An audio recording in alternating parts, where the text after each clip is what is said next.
మకర రాశి వారికి ఈ వారం రోజుల కాలాన్ని పరిశీలన చేస్తూ ఉన్నట్లయితే 3 గ్రహాల యొక్క అనుకూలత బాగా కనిపిస్తోంది.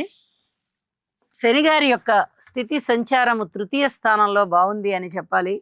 అలాగే షష్ఠ స్థానంలో బుధుడు బాగున్నారు, సప్తమ స్థానంలో గురువు గారు బాగున్నారు.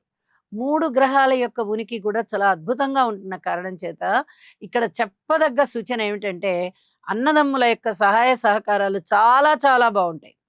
పూర్వం కన్నా కూడా ఇప్పుడు చాలా ఆశాజనకంగా మీరు అసలు సాక్షాత్తు మా అన్నగారే నాకు ఇంత మేలు చేశాడండి, లేదా మా తమ్ముడు నాకు చాలా చాలా సహాయ సహకారాలుగా ఉన్నాడండి అని చెప్పుకోదగే స్థాయిలో అన్నదమ్ముల యొక్క సహాయ సహకారం ఉంటుంది, బంధువుల యొక్క సహాయ సహకారం ఉంటుంది. అలాగే మానసికమైనటువంటి ధైర్యం పెరుగుతుంది, ఉత్సాహం పెరుగుతుంది, బంధువర్గం యొక్క ఆత్మీయత ఆదరణలు పెరుగుతాయి, దగ్గర ప్రయాణాలన్నీ లాభిస్తాయి.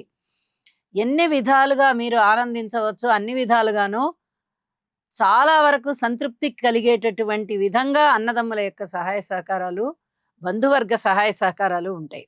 అలాగే రుణభారాలు తగ్గే విధంగా